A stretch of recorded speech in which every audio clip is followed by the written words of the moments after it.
Hello and welcome to a Smurd P video, and I'm very excited. It's been a while since I've done a Transformer review, far too long, but I'm hoping now that I can focus and catch up on some of those figures that I've missed out, as well as capture these brand new figures that are being released, starting with Transformers Legacy United.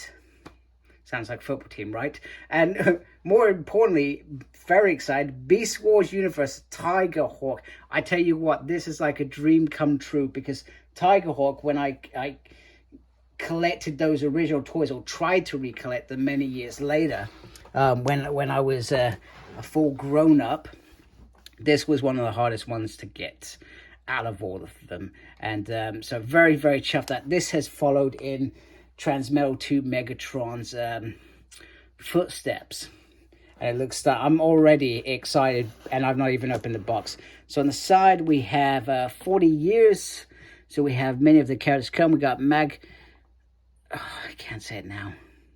I can never say it. The Beast Wars 2 Magnetron.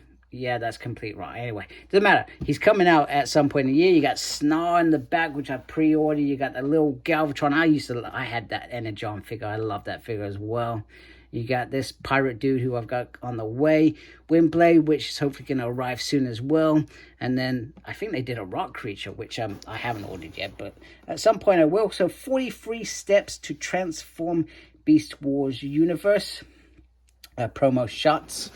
And then on the side, another promo shot. Now, I feel like it would have been nice if they could have done something really cool, like had Tigertron face up here and then Air Razor's face down here, and sort of had them combining. I don't know, maybe that's just the Beast Wars fan in me, but I feel like they could have really done something cool like that. But other than that, it is beautiful artwork as always, with the open box, because they're doing the whole environmentally friendly packages these days. So firstly, when Hasbro do a figure right, this is what happens. Absolutely gorgeous. I love how this looks. Let's first of all, let's have a really, really good look at that head sculpt. Gorgeous. It almost sort of looks a little bit like Dinobot. They could easily take that head sculpt. It's a great start. You got what appears to be sort of like damage on this side of it, where it's sort of Air Razor, and then you got the sort of the Tigertron side as well. So it's a really, really good mix, and that was what was sort of poetic about this, that these two souls, they were in love, and then they got sort of sacrificed when they went to investigate, saying the aliens took them away, the Valk, and they came back creating this. And you know, and Tigerhawk was only in the series 3, sort of 3 episodes, maybe not even 3 whole episodes, because he was dead by the beginning of Nemesis Part 2. So he didn't last very long. It was all about selling toys, I guess. So the detail on there is fabulous. You know, even like the head this side as well. And then you've got the beautiful Maximal sign in the middle. Beautiful purple, sort of brown and a white sort of combinating really, really well. I love the fact that you got sort of like a feather there, and you got sort of like a tiger foot there, showing how they sort of combine together. And on this side, you've got the classic, I'm sorry, I did zoom out, zoom in maybe a bit too far. You got the beautiful green, which was a pivotal bit in terms of the transformation. On this, you have a gun that sits on the front as well. You got sort of fur there, a gun there, and then if I turn they around, you've got the feathers going all along there, which is once again looking absolutely stunning. Beautiful feathers. And you got a bit of purple, and you got a bit of mechanics, etc. Because it's called a Transmetal 2, but we don't know whether he actually became a Transmetal 2 or they became a Transmetal 2. I gotta call them they, because it was a mix of a fembot and a male bot. So I will try and remember. I'll probably forget. I'll be honest, I probably will forget. But, you know, this sits very, very nicely. It's not too top heavy. It just looks really, really strong and solid. And he is doing it again. I'm sorry. I'm just going to call him. Because I will forget. So very, very solid figure altogether. It just looks absolutely gorgeous. I love the fact that you've got the guns And these guns will be very, I think, important when you transform him, because literally, and you can do that as well, so you can have the double gun as well, which looks very cool. And there was some nice sort of detail in there. Not many paint apps, which is to be expected. So you can add the little blast effects on there if you've got any from other figures like Omega Supremes, some of those bigger figures, etc. Somehow, I suspect I was meant to send that off with a figure that I sold, but well, clearly it didn't happen because it's here. I've got it. It's been in my bag for about goodness knows how long. I don't even remember what figure it was from. So terrible seller at that point. If I've sold anything to you and you think that that belongs to you, give me a call. Or just write it in the comments. Sorry, not give me a call. That's just, it's like calling Ghostbusters. Anyway, I've gone on to some sort of weird tangent today. So anyway, so not only do you get the beautiful blasters, you get these, which, oh, I thought they were,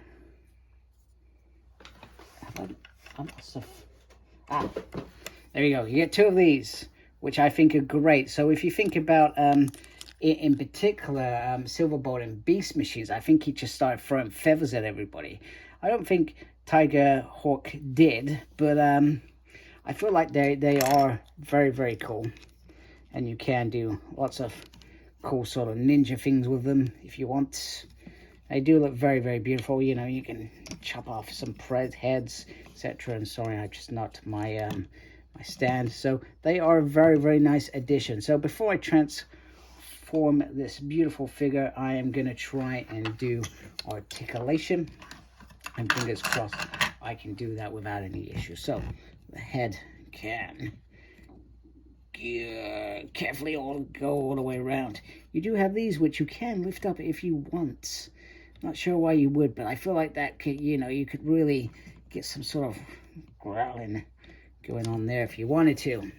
You can do the whole 360 with the things if you move the wings. You can lift that up there like that, and this bit does adjust, which I think is very, very good, because they could have easily left that. You do have a single on there, which is normal for Transformers. No movement on the wrist, which I think is disappointing, because of these you could have done some really, really cool poses with them if you had done that. Now if you lift up the feathers there, you can turn that like so. It doesn't turn all the way around. I think that's because of these pieces here. And then you can do that. You can do that. You can lift up like that. That looks very bizarre, but you can do the full splits. It does have no knee joint. In terms of the feet, yeah, no real articulation. So, oh no, there is. I'm sorry, I apologize. There is articulation there, so you can get them into some decent poses, which is awesome. Very cool. I am very, very impressed with this figure. So what I'm going to do, I'm going to go transform him. That'll be a while because it's 43 steps. And then let's have a look at Tigerhawk's Ort mode. Apologies, a few vital points that I did not share with you before I do this transformation is you can add the guns in the ports on top of there, which I think is awesome. And also the feathers actually slot in there really, really nicely. So you've got more options in terms of this figure. And I think once again, it just, in fact, that just adds to it, the fact that it's got these massive, beautiful wings going on here. So let me transform Tigerhawk.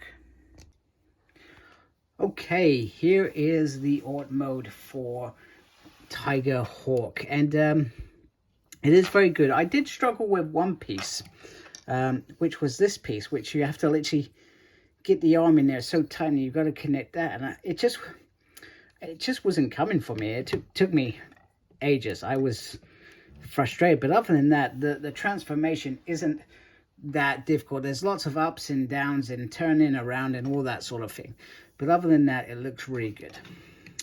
So in terms of the head sculpt, it does look very, very nice. If you open up that, I think my biggest disappointment, they could have painted the tongue. Surely it doesn't take that much effort to paint the tongue, but other than that, you can see some really nice robot detail on the tiger head on there. Now, the front part of the figure is really, really heavy, and then the back of it is really nuts. So you got these sort of, these little chicken legs, and then you've got this massive piece up here, etc. But it looks stunning. You've got the whole sort of copters, etc., as I call them, and the mechanical pieces on there. You can also put the gun on there very, very nicely, and it just all sort of slots together. You can push that up like that if you want. I don't see why you would. It sort of feels like it should be like that. Now, the other cool part of this is you can, for example, you could take this, and he could be sort of firing it at an enemy. So I do sort of really, really dig that as well. And then you can put obviously the big gun on, which I've done with this one, and then this one has a little gun. And for example, if I just turn that around like that, you slot in the bigger gun in there, and it just sort of stabs in there. I feel like that looks better because you can see that it just fills that sort of area there. Whereas if you have the gun like this, it sort of ends up leaving a bit gap. But don't get me wrong, that's the sort of cool thing going on there. And obviously you can move the wings around to suit what Tigerhawk is doing. So it has some fabulous sort of features, etc. Obviously, I guess my biggest disappointment will be that you cannot sort of move this foot up and down. I think that's really sort of disappointing. But I love how sort of things come into place all the way around. And even just the looks of the hawk legs, they look absolutely gorgeous as well. So they have done a fabulous job. And I would say that this is already a contender for figure of the year. However, we do have a Studio Series Artemis Prime coming out. We have the Magmatron coming out. Those two will be great contenders. And who knows what else coming out. It is meant to be celebrating the 40th year. We didn't get a HasLab last year as well, which I felt was sorely disappointing. So it'll be interesting to see what they do this year in terms of HasLab, because that I think a lot of us were disappointed. I was ready for it. You know, the last couple of Transformer HasLabs, I've snapped up. I've been very interested in. Obviously, I've got Deathosaurus to come at some point, but you know, I'm looking forward to getting him and having a look at him. But Star Saber before was really good, so that was a little bit disappointment. So I think there's a lot to come in this 40th year, and so far for me, it's begun very well. So anyway, if you like my video, please support my channel by subscribing. I'd really appreciate it. Thank you for watching. Thank you to those already subscribed to my channel. Without you, I don't have a channel. Make sure you look after yourself. Very important these days. And as always, embrace geekiness. Take care. Goodbye.